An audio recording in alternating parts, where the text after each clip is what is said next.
that out of the way. There's a cup of tea and a bun over in the lads, oh sorry, the lads are making sandwiches all day, so thanks very much.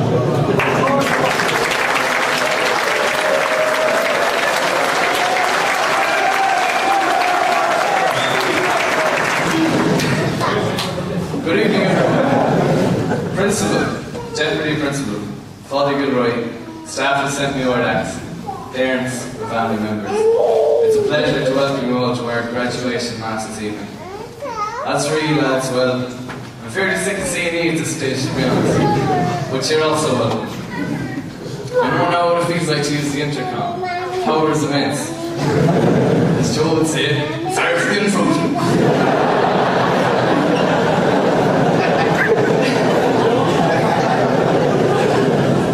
They say that no one is listening until you make a mistake. So throughout the speech, there'll be plenty of mistakes, just to make sure you're listening. I've also been warned not to make any bad jokes, which is strange considering my jokes have always been brilliant.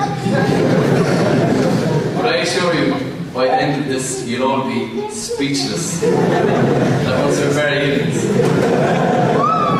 It seems like only a while ago that we stared up to the top of this chapel as awkward little first years. Our shoes were far too big for our feet, and our ties were so tight around our neck that breathing was becoming a constant struggle. In fact, today is probably the first day since then we all have our ties on. We looked around us and wondered what we were getting ourselves into, and how we make friends with these gammy looking fellas. I know I made a mental note to keep well away from John McLean on the first day. He knows why. We worried about the little things. Will I know anyone in my class? How many copies do I need? Is it safe to go down to that basement because I badly need the toilet? I know, there's big lads down there. I'll hold it in until we get home. We clenched our fists and kept a close eye on our lunch money, because then Townies would have you robbed. Like the Killian Foodie and them Pony Conifels would have you beaten up. And that's when not more lads. Well, I played enough Gaelic football to know what they were like. After a few days though, I soon realised that they were all great men. But I still keep an eye on Keith Rutledge, Sean Gibbons and Paddy Hennigan. But after the first day, the stereotypes were thrown out the window. And if our French homework wasn't done on time, Miss Kenny threatened to do the same with us. After being subjected to her famous stare, we soon learned that the College of Knowledge was no DOS, and we got stuck into the work. We learned never to enter Mr. Greash's woodwork room with sucky top bottles.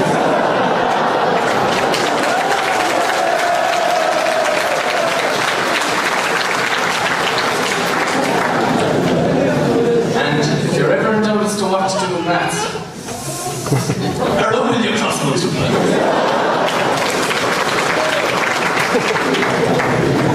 But it always happened since then. Principals, teachers and students have come and gone. The school has seen its 100th birthday, and Man United have won 4 Premier League titles. Eugene Carlin and Colin Moran, that's 4 more than Liverpool. And Treaty Quinn, that's 4 more than, what are they called? Fulham. As you can see, we have matured and grown as people, Brian Moore especially. But some things, such as football, we will never agree on. Despite how much crack we have most of the time, PE is always taken very seriously. We've seen all sorts of cracking goals, from wonder strikes by Mark Diego Duffy to Niall Campion's famous curling fairy wizard. Which brings us to the senior Gaelic team, or as they became more commonly known as the Legend Killers. We swept across the province and beat St. Jarlath's to claim the Connacht Senior League. It was a huge achievement, which is a testament to the determination and talent of our year for the most part. Master tacticians Mr. Reynolds, Mr. Murphy and Mr. Payton, must be mentioned here as the third. But besides sport, we all have our own very distinct talents and interests, our own goals and aspirations, and our own different backgrounds. Rory McShane loves the politics, Shane Reed loves the simultaneous equations. The Toomies love the GAA. Ross Kenny loves the soccer. Kevin O'Mahony loves Oxford United. And Shane Duffy's mad for tech.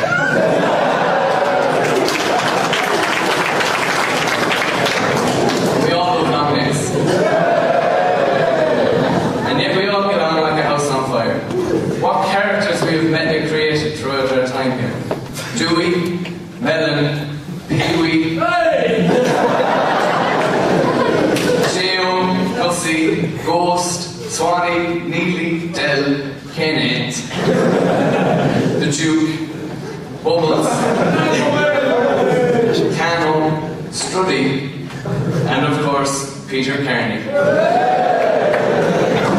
Some of the nicest lads I've ever come across. But we all have to do these old exams in June.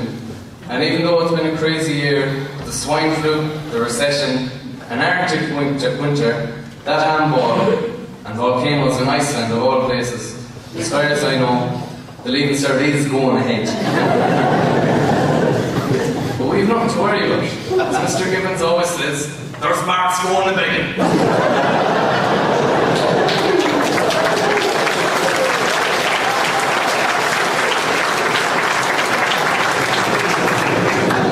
We've already done our orals and projects. Sure, they were grand. The oral examiners were lovely, but unfortunately none of them had a word of English. Serious sacrifices have been made along the way. I even know some fellas who study on a Tuesday night. Desperate housewives. So after we've all secured our 600 points and we move on with life, what is it that we will remember? The FIFA darts and table tennis tournaments, centenary celebrations, the epic soccer matches between TYA and TYB, which TYA won come. Or maybe just the taste of free wedges on top of the chicken fillet rolls. For those involved, I'm sure they'll never forget the trips abroad to France and Manchester. But I think what we will all miss are the simple things we take for granted, like the messing that goes on before class, that feeling of euphoria when we have double free geography, or when we're lucky enough to get to watch dodgeball for the 7th time, because it never gets old. But unfortunately, we have to face the real world. A place where we will meet women for the first time in about 5 or 6 years. A place where no one will join in if you serve TYA clap. A place where we won't have Kevin and Vincy to clean up after us. Solve all the problems we have. We have to accept that there will always be change. Except from the vending machine, that is. We have to do that a good thing. But no matter what happens to us from here on in, we can't change the memories we shared. And who would change them? They were all brilliant. And even though we'd much rather sleep in on a Monday morning, or play rugby on the top pitch all day, we know that our school is not that bad at all, and we wouldn't trade it for another one. So on behalf of everyone, I'd like to thank the principal and deputy principal for making things easier for us when they were difficult, and getting us to cop ourselves on when we were being difficult. All the teachers and staff for keeping us entertained with catchphrases and stories, and for teaching us the odd thing along the way. Our parents for keeping us fed, sheltered, and under control most of the time. But most of all, I'd like to thank all of my classmates from the class of 2010 for helping to make the last few years the best of our lives. I'm proud to call each and every one of you lifelong friends. Thank you.